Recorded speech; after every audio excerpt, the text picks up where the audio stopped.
Meu povo, boa terça-feira para vocês, hein? Um vídeo extraordinário, não estava pensando em fazer esse vídeo. Neste momento que eu estou gravando, ainda estou pensando em não fazer, mas acho que já não tem mais volta atrás. Eu publiquei hoje um corte de algo que eu tinha falado meses atrás sobre a chance do Gabigol ir para o Cruzeiro e que eu já sou contra. Então, se você queria só saber isso, já pode ir embora do vídeo, porque não sou a favor de que o Cruzeiro contrate o Gabriel Barbosa. Se você quer que eu explique um pouco mais, tem no meu Instagram, Marcelo Beckler, e eu também vou contar aqui com um pouco mais de detalhes. E agora também motivado por questões dentro de campo, né, futebolísticas, porque eu acho que o Gabriel Barbosa não é um ótimo negócio. Talvez seja um bom negócio, talvez esportivamente possa dar certo, embora ainda assim eu tenha um pé atrás. Eu tenho uma opinião, uma visão de futebol, que os clubes de futebol eles são vivos, que nenhum clube é igual ao outro. E as coisas não funcionam iguais em todos os clubes de futebol.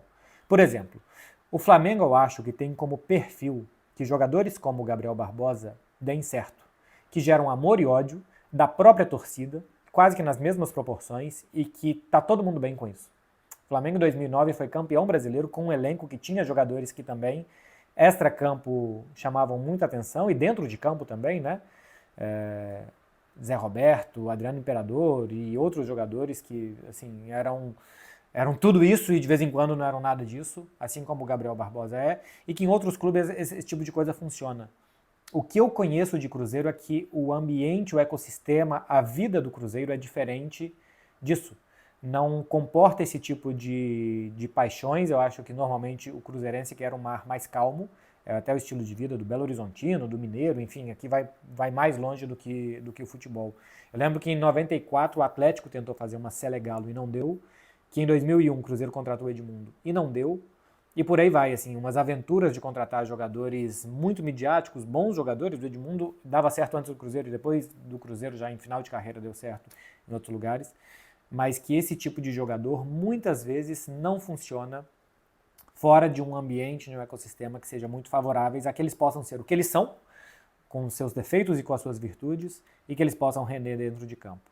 O extra-campo do Gabigol, eu acho que seria muito prejudicial ao Cruzeiro. Assim, as polêmicas que ele se envolveu recentemente, né? Assim, desde o caso do Bingo até o caso do antidoping, até bater de frente com um técnico como o Tite, sem entrar no mérito de quem é que estava certo e quem é que estava errado, porque simplesmente eu não tenho informações o suficientes para fazer isso. Então, pelo extra-campo, eu não apostaria no Gabigol. Isso foi um relâmpago, não foi minha luz, não. Eu não apostaria no Gabigol. Fora o salário, que já é muito alto no Flamengo, jogador em final de contrato que você não precisa comprar do clube, normalmente você compra o jogador dele próprio. Então, normalmente não é um investimento menor, simplesmente é para onde que vai o dinheiro. Você não paga o Flamengo, você paga o próprio Gabriel. É um investimento muito alto, estão falando na casa de 3 milhões de reais por mês. Para mim é fora. Bom, eu não sei quanto dinheiro o Cruzeiro tem, mas eu acho fora da normalidade pagar 3 milhões para um jogador como ele.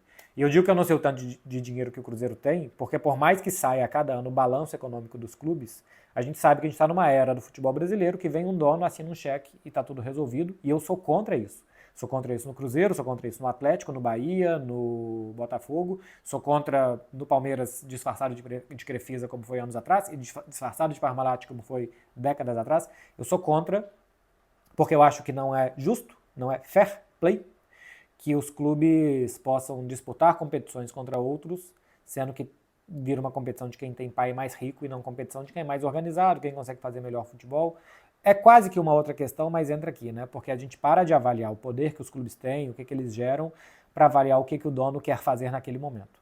Enfim, acho que vale e devemos fazer vídeos à parte sobre isso.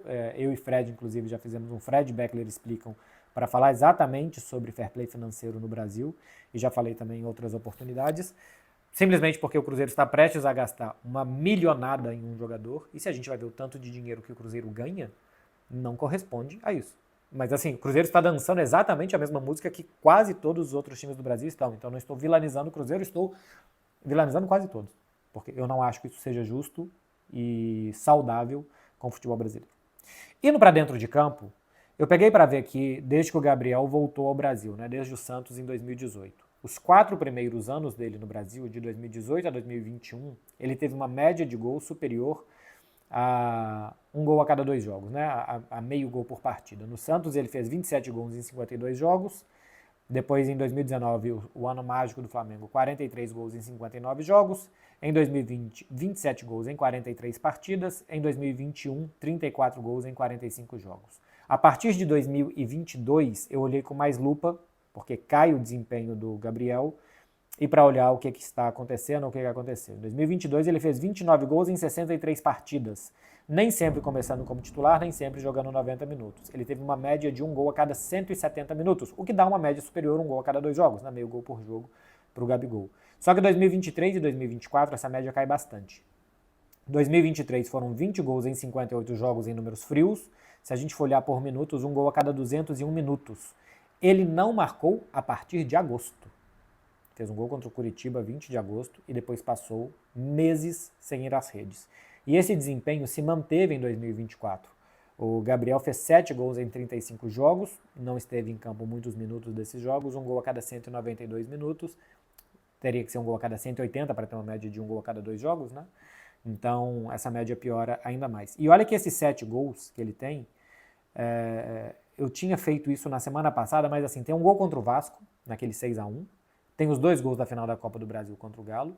E os outros 4 gols são de campeonato carioca, assim, de jogos contra times sem nem divisão no futebol brasileiro, se eu não estou enganado.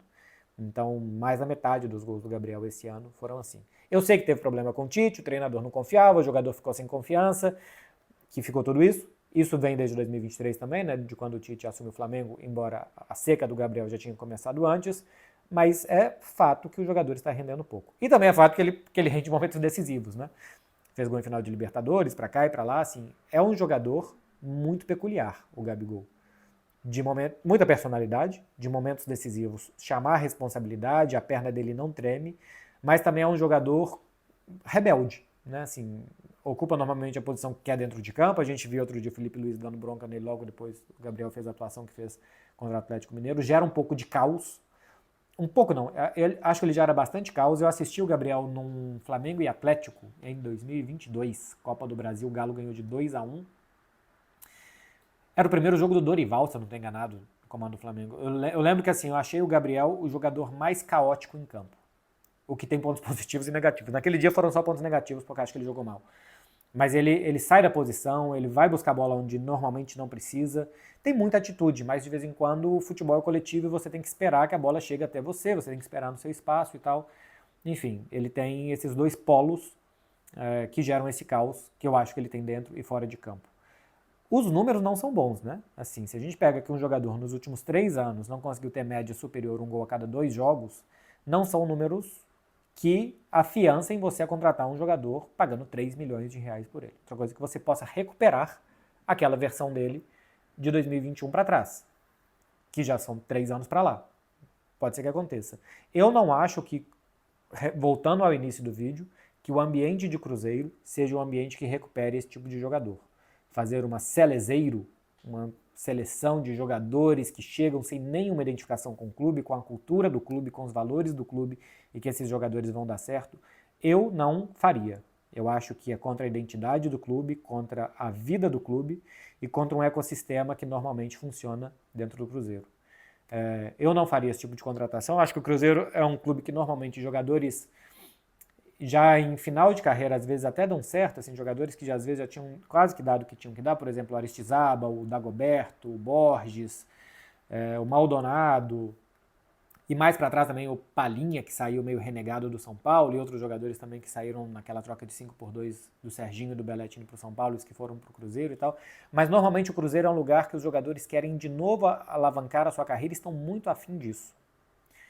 Eu não sei o tanto que o Gabriel está, e o tanto que ele acha que ele precisa de autocrítica, de melhorar e de ver o que ele errou e tal. Eu não sinto, muito de longe, eu sei, eu estou falando aqui 2018, ano que ele voltou para o Brasil, eu já estava 3 anos fora do Brasil, então eu vejo tudo muito de longe. Vendo de longe, eu não sinto que é um jogador com perfil do que é esse clube. Muito perfil do Flamengo, muito perfil do Flamengo. Nada perfil do Cruzeiro, são clubes diferentes, uns funcionam aqui, outros funcionam ali. O Alex deu redondamente errado no Flamengo e foi o melhor jogador que eu já vi jogar no Cruzeiro, pouco tempo depois. Então os clubes têm dessas coisas.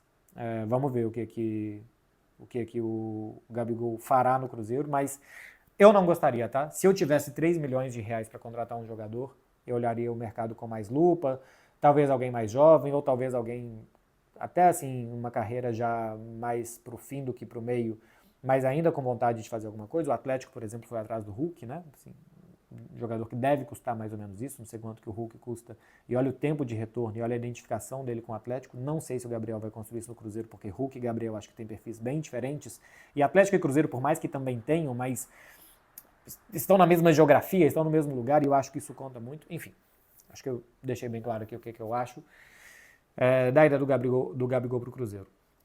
Pode dar muito certo. Você sempre pode, né? Como a gente diz aqui na Espanha, isso é um melão. Você só sabe se ele tá bom depois que você abre. Mas é um melão caro demais pra gente abrir e ver se vai dar certo ou não. Falado, meu povo, é isso. Do que eu acho dessa super midiática contratação do Cruzeiro. E veremos se ela também será uma super contratação dentro das 4 linhas, que no final das contas é o que interessa.